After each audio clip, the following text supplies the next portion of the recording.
Bismillahirrahmanirrahim. Salam əziz və dəyərli izləyicilərimiz. Hər birinizi ali təcvid dərsində xoş gördük. İnşallah biz ikinci dərsimizdə qiraətin mərhələləri haqqında sizə söhbət açacağıq. Biz təcvid qaydalarına girməmişdən öncə mütləq bəzi qaydalar var ki, onlar haqqında ali təcvid mərhələsində məlumatımız olmalıdır və sonra təcvidin qayda və qanunlarına keçməliyik. Bəli, qiraətin mərhələləri. Tərtil ilə nazil olmuş Qur'anı tərtillə oxumaq lazımdır. Tərtilin lüğəvi mənası nizam, intizamlı etmək deməkdir. Yəni, ahəngdar oxumaq. Tərtilə bəzi mənalar verilib. Məsələn, rat ilə şey ifadəsinə biz diqqət etsək, yəni o şey qaydasına düşdü və nizamlandı.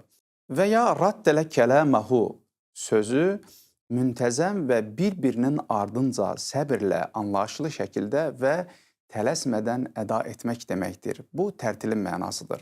Deməli, Qur'anın nazil olma üslubu tərtillədir.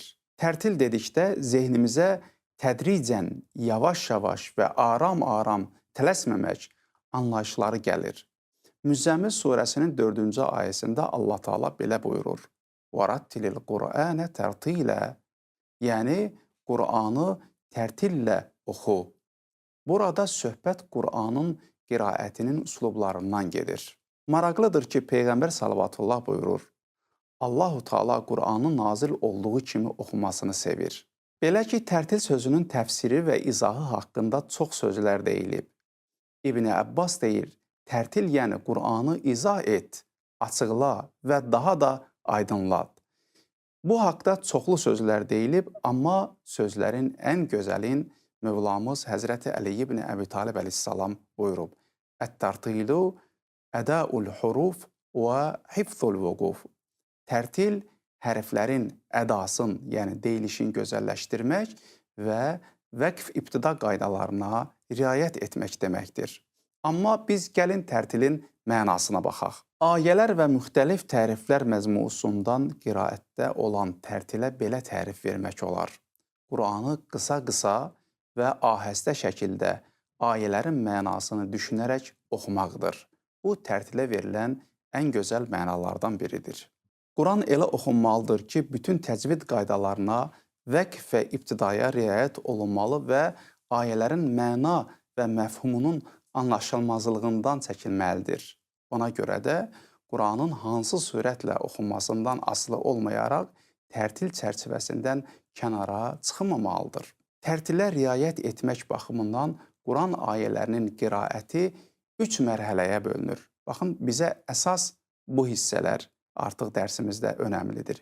Yəni, oxunuş 3 hissədən ibarətdir. 1. Təhqiq, tədvir və təhdir. Buna qısa olaraq da hədir də deyilir. Bu bölgü qiraətin sürətindəki fərq nəzərə alınaraq edilmişdir. Amma məlumdur ki, müxtəlif sürətlərdə qiraət edilən zaman təbii ki, qaydalara əməl etməyin keyfiyyəti də dəyişikliklərə məruz qalır. Qısaca, təhqiq asta sürətlə, tədvir orta və təhdir isə yüksək sürətlə oxumağa deyilir. Biz artıq Quran-ı Kərimdə hansı sürətlərdə oxuyacağıq, onlar bizə məlum oldu. İndi isə daha geniş bu 3 sürət haqqında sizə izah verək və daha da aydın olsun. Təhqiqin lüğəvi mənasından bir baxış edək. Təhqiq lüğəvi baxımından bir şeyin haqqına azaltmadan və ya çoxaltmadan əda etmək və bir şeyin haqqına çatmaq mənasını verir. Quranı son dərəcədə aramla və ya yavaş-yavaş qiraət etmək təhqiq metodlarına aiddir. Bu üslub məddin işbasına, həmzənin təhqiqinə, hərəkələrin tamamlanmasına, hərflərin bir-birindən ayrılmasına, caiz olan yerlərdə vəqf etməyə, bir sözlə bütün qaydalara riayət etməyə əsaslanır ki, bu da yalnız ən asta qiraət zamanı mümkündür. Bir sözlə desək, bizim el arasında avazla, gözəl şəkildə aram-aram oxumağa təhqiq deyilir. Və bunu da qeyd etmək istəyirəm ki, Asim və Həmzənin qiraətində, həmçinin Vərşin Nafidən nəql olunan rəvayətlərində təhqiqlə qiraətə meyillilik vardır.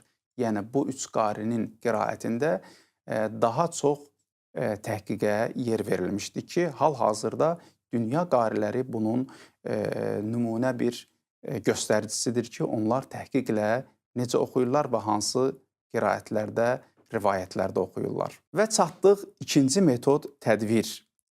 Gəlin birinci tədvirin lüğəvi mənasına baxaq.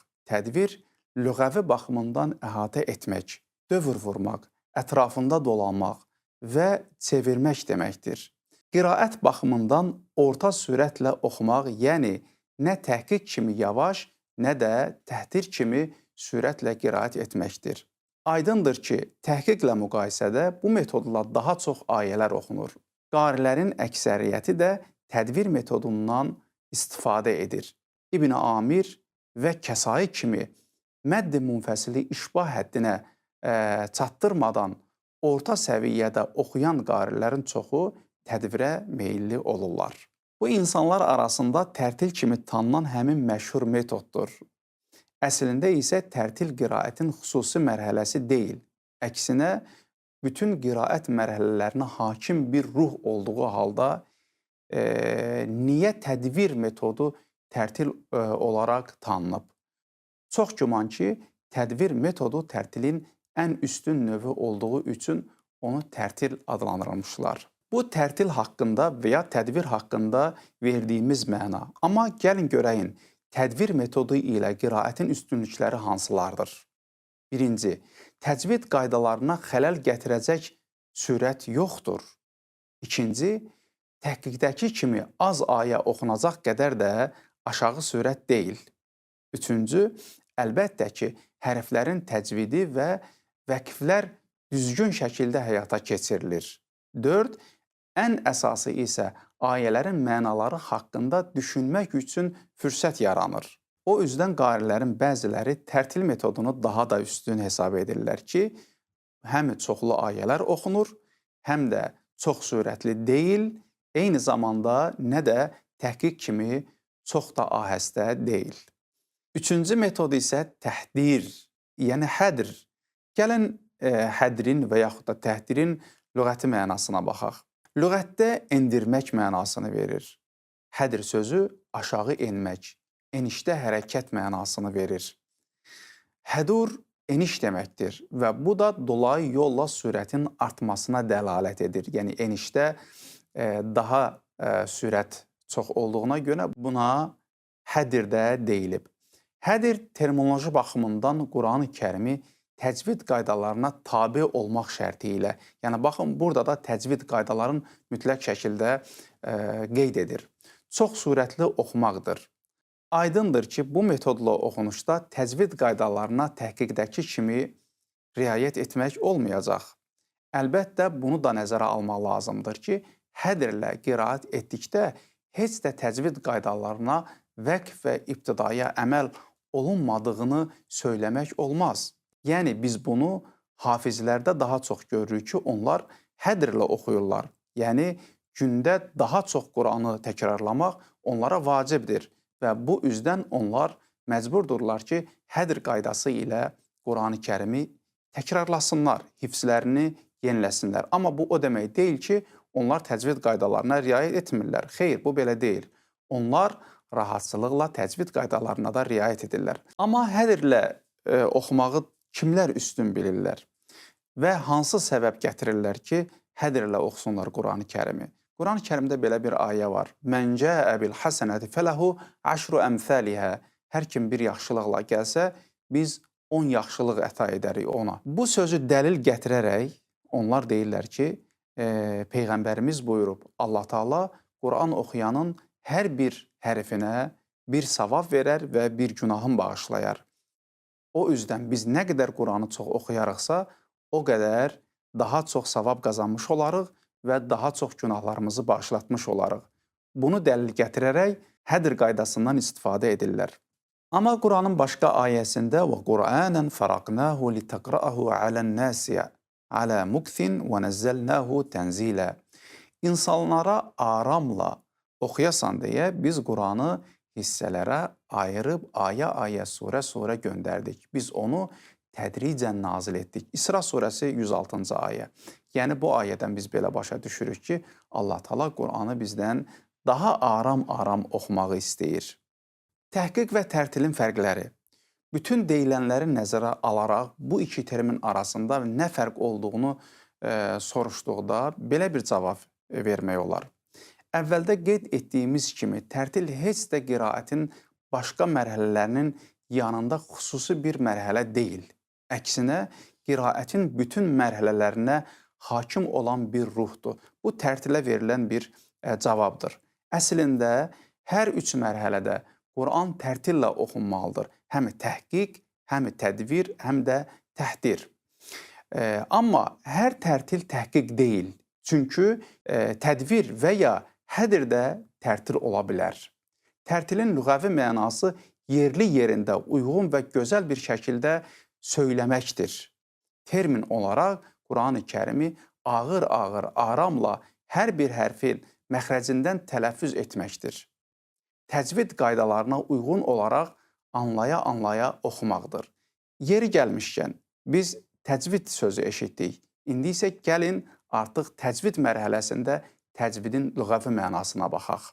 Təcvid sözü lüğəvi baxımından gözəlləşdirmək mənasını verir. Cəvvədə şey, zinət vermək, gözəl etmək deməkdir. Məlumdur ki, öyrənəcəyimiz qaydalara əməl edərək Allahın ayələrini daha da gözəl, layiqli və mükəmməl şəkildə tilavət edəcəyik. Buna görə də bu qaydalar Qur'anın təcvid qaydaları adlanırlar.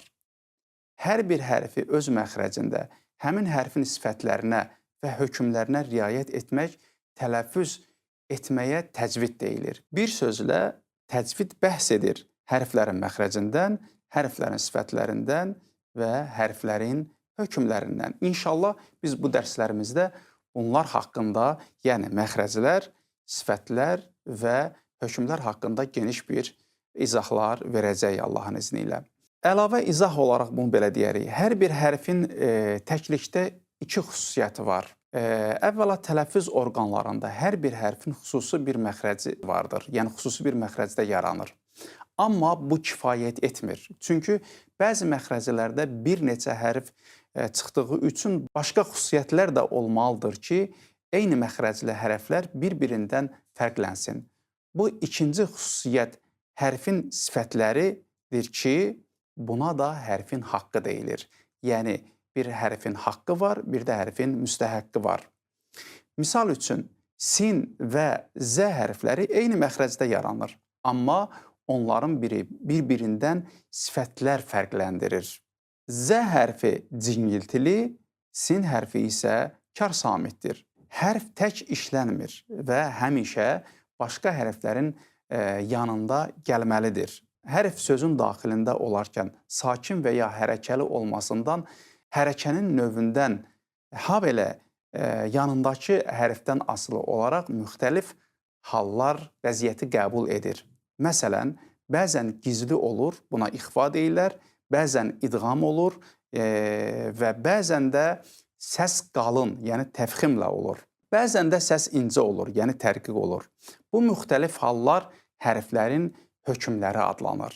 Aydındır ki, hərflər üçün yaranan bu hökmlər onların sifətləri ilə birbaşa bağlıdır. Yəni, bir sözlə hərf məxrəclənir, sifətlənir və hökmlər vasitəsilə hərflər bir araya gəlir və ümumi götürərək gözəl bir oxunuş ortaya çıxır ki, buna da təcvid deyirlər. Yəni, təcvid huwa ədaul huruf və hifzul vuquf. Yəni, təcvid hərfləri düzgün əda etmək və vəqfləri doğru düzgün vəqf etməkdən ibarətdir. Təcvidin içərisində bu danışdıqlarımız hamısı yerləşir. Və əziz izləyicilərimiz və dəyərli tələbələrimiz, çatdıq dərsimizin sonuna. İnşallah gələn dərsimizdə görüşmə ümidi ilə. Vəssalamu aleykum və rəhmətullahi və bərəkatuhu.